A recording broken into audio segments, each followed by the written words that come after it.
आरती के चरणों में वंदन। वंदनीय साध्वी श्री जी, उपस्थित धर्म परिवार, सादर जय जय। आपके सामने प्रस्तुत है भीखण से भिखु तक का सफर। जोधपुर संभाग का दक्षिण सीमांत काठा प्रदेश कहलाता है। काठा क्षेत्र में कंटालिया संभाग में शाह बल्लूजी सकलेचा व दीपा जी के घर जन्मा एक दिव्य बालक। जब यह बालक गर्भ में आया था तो माता ने सिंह का स्वप्न देखा था। यह बालक भी सिंह की भांति तेजस्वी था। युगानुरूप बालक का नामकरण हुआ भीखण। बचपन से ही भीखण विलक्षण बुद्धि के धनी थे। उनकी बुद्धि बड़ी ही कुशाग्र थी। हम भिक्षु दृष्टांत में ऐसे अनेक उदाहरण पढ़ते हैं और बहुत बार तेरापंथ के इतिहास में देखने और सुनने को भी मिलता है। आज इसी क्रम में हम ज्ञानशाला के नन्हे मुन्ने बच्चों द्वारा आपके सामने कुछ दृष्टांत उदाहरण लेकर आए हैं। तो लीजिए, आपके सामने फर्स्ट प्रस्तुत है समय की सूझ। तो देखते हैं कैसे भीखण ने समय की सूझबूझ से ठाकुर साहब की मनोवृत्ति का परिवर्तन किया।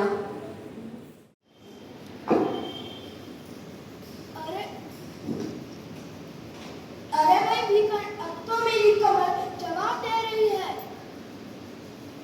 ठाकुर साहब, लेकिन शाम होने वाली है। हमें जल्द से जल्द जंगल पार करना होगा, नहीं तो हमें जंगली जानवर खा जाएंगे। हाँ कर तंबाकू के बिना मैं एक कदम भी नहीं चला जाऊंगा। आप चलिए तो सही, तंबाकू अगर निकट गई तो कुछ ना कुछ इंतजाम हो जाएगा। अब मुझसे एक कदम भी नहीं चला जा रहा है। आप धीरे धीरे चलिए, अंधेरा होने वाला है। मैं कैसे तंबाकू की खोज करता। ठाकुर साहब एक जगह बैठ जाते हैं। भीखण जी ने सोचा समय बहुत कम है, तंबाकू कहीं मिल नहीं रही है। कुछ समय सोच विचार के बाद वह आसपास कुछ कंडे देखते हैं तो वो कंडों की टुकड़ी बनाकर एक पुड़िया बनाते हैं। इधर ठाकुर साहब उबासी और उबासी लिए जा रहे हैं। तभी भीखण जी को देखकर, उनके हाथ में पुड़िया देखकर उनकी इच्छा मनोवृत्ति खिल उठती है और वो भीखण जी से कहते हैं, ठाकुर साहब, ये तो तंबाकू इतनी अच्छी तो नहीं है, पर एक बार आपका काम हो जाए। ठाकुर साहब की तंबाकू सुनते हैं। तंबाकू तो बहुत अच्छी है भीखण जी। चलो चलते हैं। चलो अब हम चलते हैं, अब उनमें ताकत आ चुकी है। तो देखा आपने कैसे काम किया। इसी तरह भीखण जी प्रारंभ से ही सम्यक थे। भीखण का जीवन बहुत सरल और आत्मज्ञ था। वो प्रारंभ से ही साधु साधियों की सन्निधि में रहे। उनके जीवन में वैराग्य की प्रबल भावना की जागृति हो चुकी थी। इसी जागृति के फलस्वरूप उन्होंने अपने ग्रस्त जीवन में भी 3 संकल्प स्वीकार कर लिए। सजोड़े दीक्षा न होने तक ब्रह्मचर्य व्रत का पालन और साधना की परिपक्वता के लिए एकांतता। पर नियति का खेल बहुत निराला था। भीखण जी की पत्नी का आकस्मिक वियोग हो गया। भीखण जी ने शरीर की नश्वरता को जाना। तब उन्होंने चिंतन किया, जीवन संभोगपूर्ण है, जाने कब आयुष्य पूरा हो जाए। तब भीखण माँ से दीक्षा के लिए आग्रह करते हैं, पर माता नहीं मानती। भीखण बार बार अनुरोध करता है, इस पर भी माता नहीं मानती। तो भीखण आचार्य रघुनाथ जी के पास जाते हैं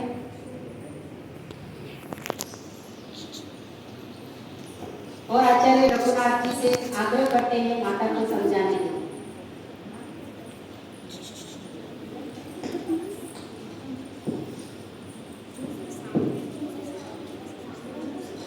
माँ, मुझे दीक्षा लेनी।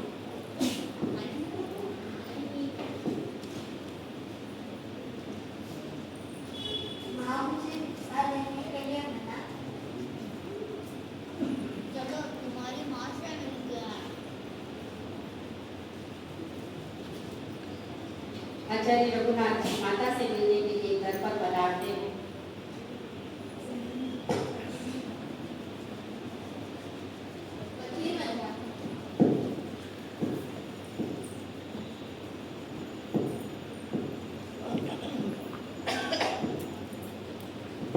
माँ, देखो, मैं आचार्य रघुनाथ जी को अपने साथ घर लाया हूँ।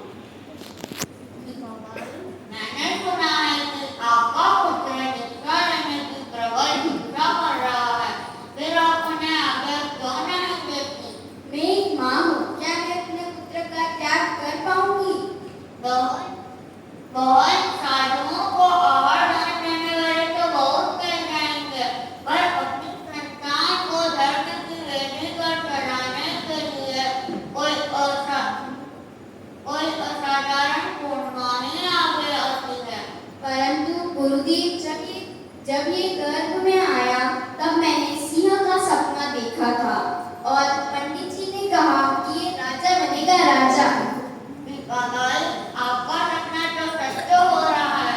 आपका पुत्र तो कृष्ण देगा, तो वह साधु बनेगा, साधु बनकर राजा का भी राजा बनेगा, सबके लिए पूर्ण होगा। कहे गुरुदेव। इस तरह आचार्य रघुनाथ जाते हैं। भिखर जी दीक्षा लेने के साथ ही आगम शास्त्रों का गहन अध्ययन करते हैं। वो जैसे जैसे आगमों का अध्ययन करते हैं उन्हें लग रहा था वर्तमान साधुचर्या और आगमों में वर्णित साधुचर्या में कोई मेल नहीं। जैसे वस्त्रों पात्रों की मर्यादा, अशुद्ध आहार, अयोग्य व्यक्तियों की दीक्षा आदि आदि अनेक बिंदुओं को लेकर आचार्य रघुनाथ जी से चर्चा भी करते, पर कोई सटीक उत्तर नहीं मिलता। उनका मन उद्वेलित हो गया, वह रघुनाथ जी से अलग हो गए। आचार्य भिक्षु एक विलक्षण पुरुष थे, अंतर्मुखी चेतना के धनी थे, सत्य के खोजी थे। उन्होंने भगवान महावीर की वाणी अप्पा सच में सेज्जा का आलंबन लेकर सत्य की खोज की और सत्य की खोज में चल पड़े। आचार्य भिक्षु ने जिस समय नया रास्ता लिया उनके पास कोई अलौकिक दीप नहीं था। उन्होंने स्वयं दीप खोजा और आध्यात्म के पद के राही बन गए। उन्होंने प्रभु के प्रशस्त पद को पाने के लिए प्रभु का पद स्वीकार किया। तो आइए जानते हैं कैसे चला एक राही नया पद पर और वह बना, हे प्रभु यह तेरा पद। आचार्य भिक्षु विहार करते करते मेवाड़ की ओर पधारे। वह केरला की धरती पर पधारते हैं। वहाँ पर उन्हें कोई स्थान देने के लिए तैयार नहीं था। वहीं कुछ श्रावक बाजार में चर्चा कर रहे थे तो आचार्य भिक्षु उनसे स्थान के लिए आग्रह करते हैं।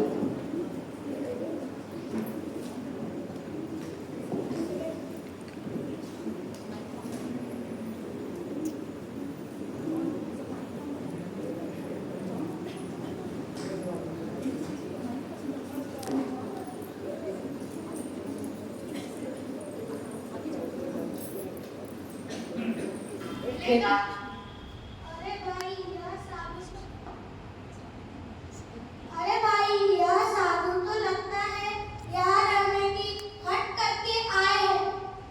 अरे पर हमें तो मना ही है इन्हें साथ देने के लिए।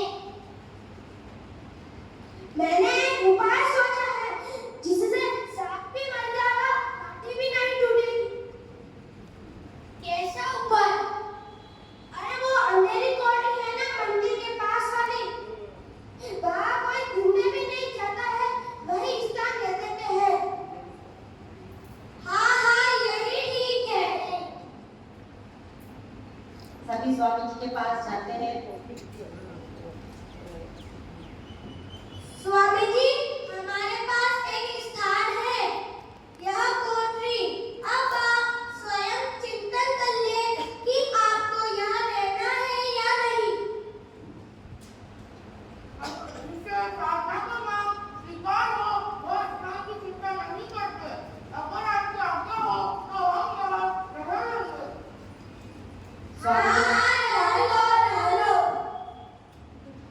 स्वामी जी ने वह स्थान स्वीकार किया।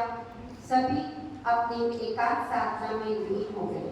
अंधेरी कोरी का वह निर्जन स्थान एकांत, डरावना, भयावह सन्नाटा, चारों तरफ कोई न आगंतुक न कोई चर्चा। पर स्वामी जी को आत्मबल कहीं अधिक ऊंचा था। दिन किसी तरह व्यतीत हुआ। सायंकालीन प्रतिक्रमण के बाद सभी विश्राम कर रहे थे। तभी मध्य रात्रि में बाल मुनि भार जी परिस्थापन के लिए बाहर पधारते हैं।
बात का यदि स्थान आपका हो और आपके आपका न हो तो आप स्पष्ट करें, परिश्रम को ना करें। स्वामी जी के मंगल पाठ को सुनकर सब वहां से चला जाता है, पर भारमल जी स्वामी डर से कांप रहे थे। उन्हें अपने पास सुलाकर स्वामी जी खुद ध्यान में लीन हो जाते हैं। कुछ ही समय भी व्यतीत होता है कि एक श्वेत वस्त्रधारी व्यक्ति स्वामी जी के सामने दिखता है। तो आइए देखते हैं स्वामी जी और यक्ष देव का बातचीत। आप कौन हैं? स्वामी जी, आपने कैसे जाना? यह तो स्पष्ट है, यहाँ दिन में भी कोई नहीं आता और इस समय कोई नहीं आ सकता है। समझिए, आप क्या चाहते हैं? प्रणाम स्वामी जी, बाल मुनि को डराने के लिए क्षमा। अब जब तक चाहे यहाँ रहे और कुछ बातों का ध्यान रखें। सुबह आपको एक रेखा दिखेगी, उसके पार कोई न जाए और यहाँ ये दो चबूतरे हैं, उनमें आपके सिवा कोई न बैठे। कैसा होता है मेरा प्रिय? प्रातःकाल सभी ग्रामवासी भिखण जी को जीवित देखकर आश्चर्यचकित हो जाते हैं। वह आपस में बातचीत करते हैं कि भिखण जी ने तो एक भूतिया जगह को भी तपोभूमि बना दिया है। वह दिन था विक्रम संवत 1817 आषाढ़ शुक्ला त्रयोदशी का।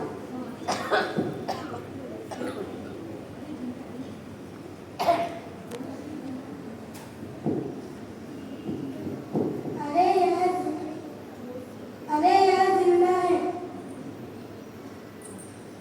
अरे डॉक्टर ने तो इसको काम करने के लिए भेजा था, और ये मरेगी पता नहीं।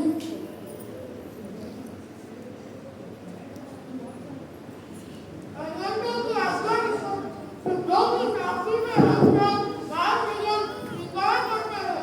ये नहीं वो तेरा मन है, तेरा भी मन है, हम उसका अनुसरण करेंगे। स्वामी जी, आपके संग में तो 3 ही तीर्थ है, साधु, श्रावक व श्राविका, मगर साध्या तो है ही नहीं। स्वामी जी, आपका लड्डू तो खंडित है, खंडित। पंडित पंडित तो है, बच्चों गुरु का है, इसमें 40% लिखा है। स्वामी जी ने यह स्पष्ट कर दिया कि संख्या से ज्यादा गुणवत्ता का महत्व है। स्वामी जी प्रतिकूल को भी अनुकूल बनाने में निष्णात थे। तभी 3 बहनें स्वामी जी के पास आकर दीक्षा का आग्रह करती है।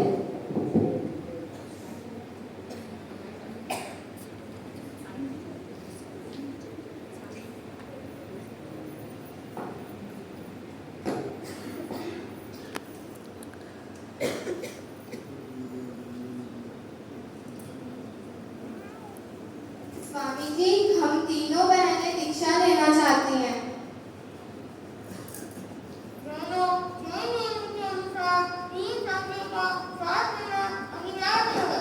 अगर 3 में से एक का भी वियोग हो गया तो शेष 2 के बाद संरचना के अलावा कोई और काम नहीं रहेगा। क्या आपने गंभीरता से विचार किया? स्वामी जी, हमने विचार कर लिया है। यदि हमें से किसी एक का वियोग हो गया तो हम शेष 2 संदेहनाएं व्रत से शरीर त्यागने को भी तैयार रहेंगे। गीता का यही भाव प्रशंसनीय है। तुम्हारा अनुराग तो मुझे पहले से ही ज्ञात था। अब व्रत भी प्रमाणित होगा। और आचार्य भिक्षु उन तीनों बहनों को दीक्षा दे देते हैं। इससे हमें यह ज्ञात होता है कि आचार्य भिक्षु अपनी मर्यादाओं के प्रति कितने सजग थे। एक विलक्षण बात यह थी कि जन्म 1 वर्ष के अंदर ही हुआ था और शादी भी एक दिन हुई थी और विधवा भी लगभग एक साथ ही हुई और वैराग्य की भावना भी तीनों बहनों की एक साथ प्रस्फुटित हुई। तेरा पंथ का यह रोचक इतिहास, जिसके कुछ दृश्य हमने आपके सामने प्रस्तुत करने का प्रयास किया है, यह था भिखण से भिक्षु तक का सफर और चतुर्विध धर्म